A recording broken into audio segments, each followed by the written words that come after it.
we go to Happy Valley. We go to Pennsylvania. We talk about Penn State. We're doing our deep dives for teams. Joe, I mentioned this in the beginning of the show. I'm going to bring this back up here. I do think that now that we're the heart of the offseason, that Penn State, for a lot of people, is going to be the number one team come preseason polling and the preseason overall. But we got a lot to talk about with Penn State. I leave it open to you. When you see this Penn State team going into 2025, are they the version for you that might be the number one team in the country coming in preseason? Or are there things that you need to see and things that we need to discuss? Personally, I still think that Texas has the better roster. I think that they have the more talented contingency of former five-star recruits that are going to go on to have serious impacts in 2025. But yes. I think that, as I said in the open, that I believe that Penn State is built for a path and momentum that can be built throughout the season that leads them to getting to the national championship. We could spend time talking about James Franklin and his inability to win in big games. Let's get to that later. I did this yesterday with Texas, and I want to do this again with Penn State. Their departures are far less significant than Texas. They are not losing as many players, but they're losing two players of utmost importance. They're losing Abdul Carter, who was the best defensive end in college football last year, who had insane production, and they're losing Tyler Warren, who was the best tight end in the country last year, who had insane production. Well, and Jalen Reed, who was their leading tackler. And they're also losing Jalen Reed. And they didn't have Kevin Winston Jr. because he was hurt the entire year, and they also lose Kobe King, who was one of their starting inside linebackers. Outside of that, though, most of their core is coming back. It is very similar to Ohio State last year when they lost some guys, but most of the important players came back. Michigan the previous year before that, where they lost some guys. They lost Aiden Hutchinson, but most of the important guys come back. This gifted group, Drew Allar, Nick Singleton, Kaytron Allen, the front offensive line that they have that's returning a lot of experience, bringing back Denai Dennis Sutton and Zane Durant on that defensive line. That group, to me, I think is one of the best on offense and defense in terms of experience and talent in college football, why they firmly sit at number 2, and I don't see another team challenging them for that number 2 team going into this season. All right. Well, you forgot the biggest addition I would put on there with Jim Knowles, but yes, let me just throw this out there. Defensively, you are losing Abdul Carter, Devon Thomas, Kobe King, and Jalen Reed. That's a lot of production. But the thing, like you mentioned, Durant's back, Dennis Sutton is back, Zakee Wheatley, who was on my top 5 defenders in the Big Ten. It's not like that you don't have dudes. And in reference to defense, here's what I'd say for Penn State. Your defensive coordinator leaves. You have a new one that comes in Tom Allen, and he leaves. You had back-to-back top 3 defenses. 1 year under Manny Diaz, thank you. You were the number 1 defense in the country in total defense. Then you fell to 3. Well, guess what? You play more games than you did the year before. It's going to happen when you face good teams.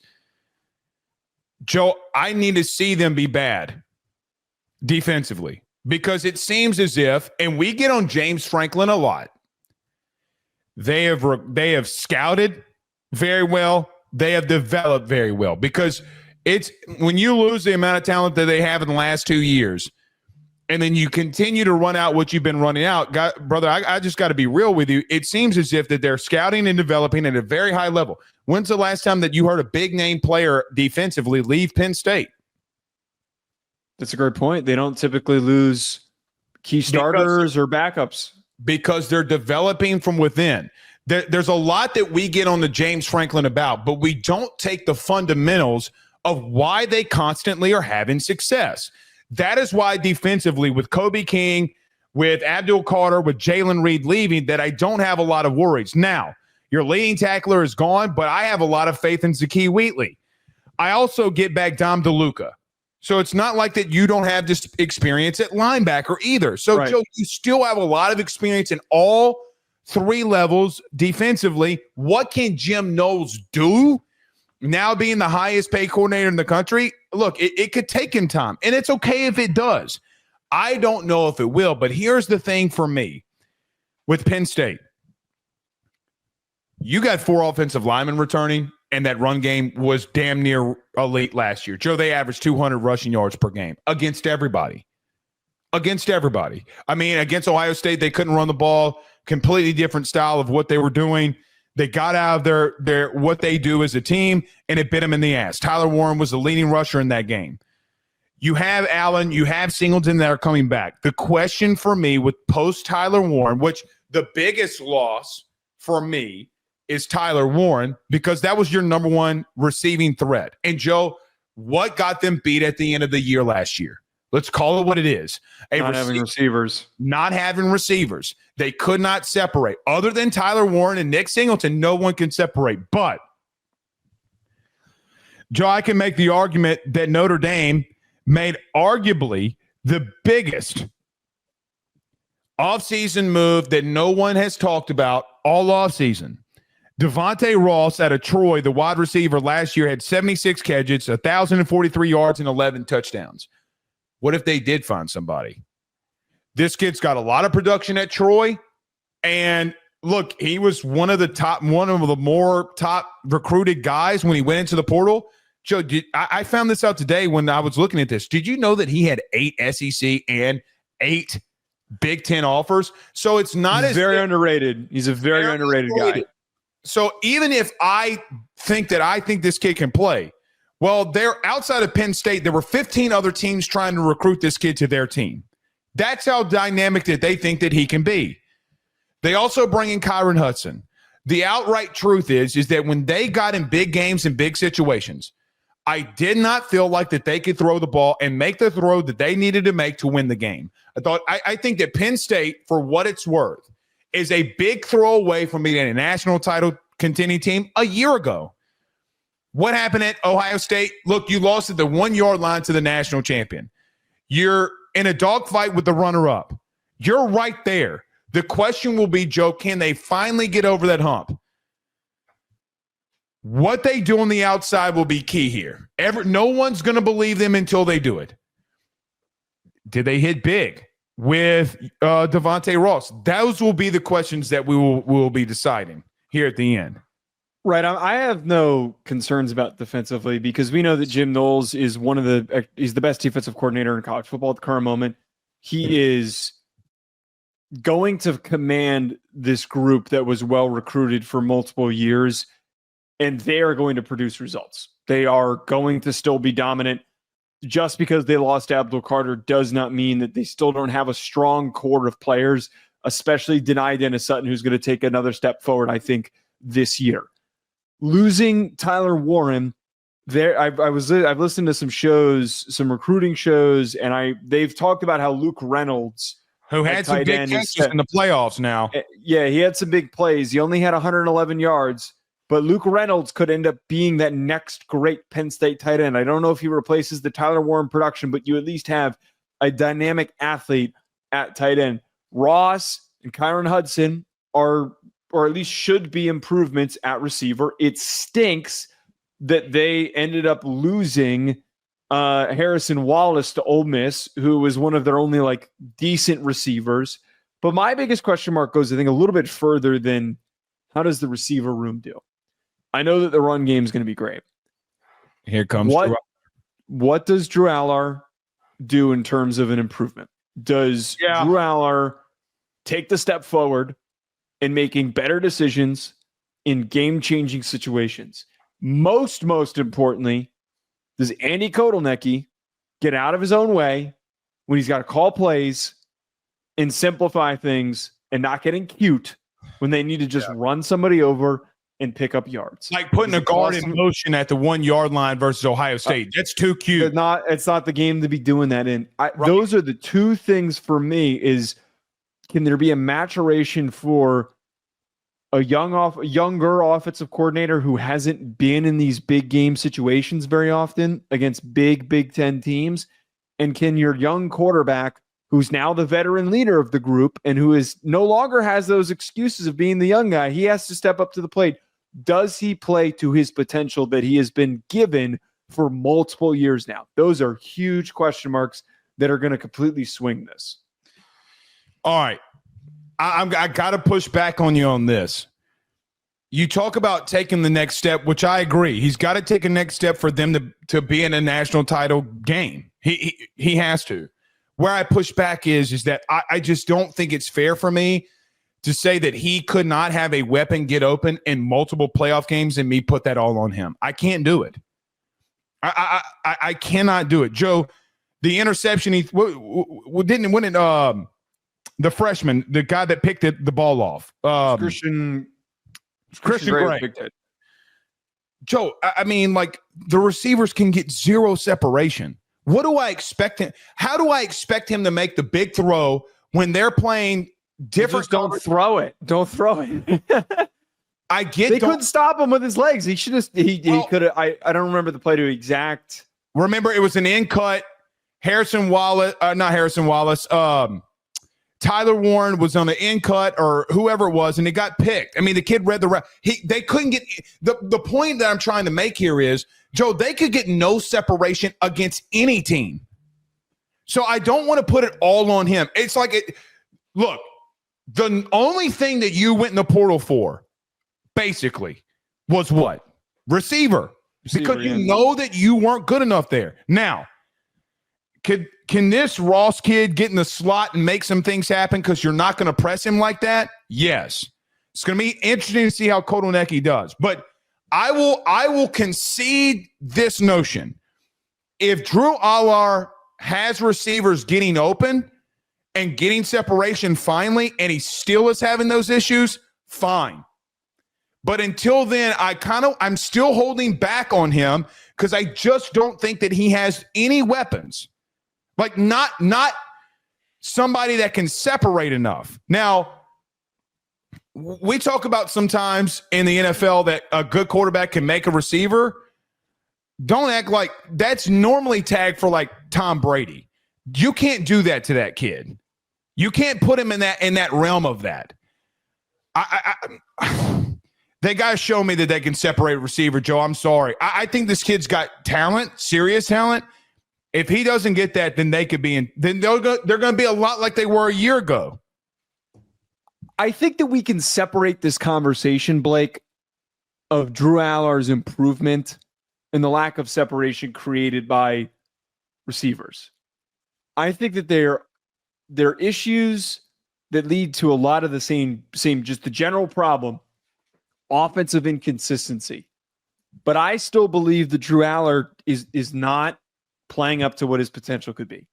He is a guy that is a gifted arm, that is a gifted athlete, that he needs to, outside of the separation, needs to make bigger plays.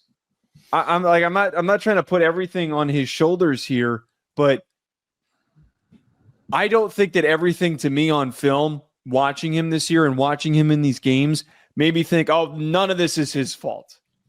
I'm not trying to say that now. I know you're not. I feel like that the offense overall leaves a little bit to be desired. And I think that is the whole talking point for Penn State in 2025 of them reaching their potential, is if their offense can actually reach that capability that's on the table here with a creative offensive coordinator, a big time strong arm quarterback with a big frame who's a good athlete, all of those things.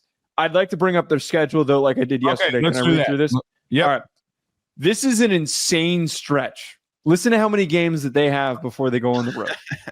Versus Nevada, versus FIU, versus Villanova, bye week, versus Oregon, at UCLA, versus Northwestern, at Iowa, bye week, at Ohio State, versus Indiana, at Michigan State, versus Nebraska, at Rutgers. So not only do you start your first 5 weeks of the season not having to travel on the road, which is asinine. You don't go on the road until October.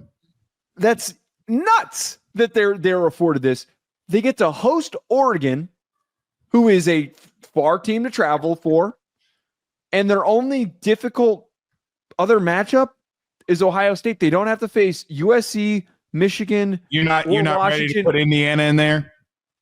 Indiana will be a good matchup, but my point is they don't have to play Michigan, USC, Washington, or Illinois in 2025.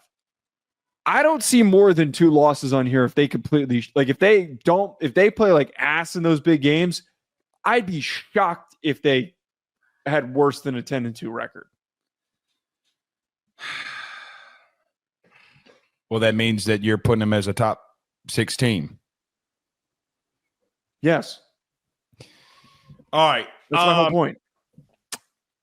In reference to their schedule, Joe, can I get the objective out now? At the end of the year, well, Penn State had a favorable schedule, and they might have lost one of the best two of the games that they played. They can't go 0-2 again against Oregon and Ohio State. It can't happen. No. Here's what I'd say: there's a lot less unknowns with Penn State than Oregon, and it doesn't mean that you can't have a young quarterback at Oregon or Ohio State take off.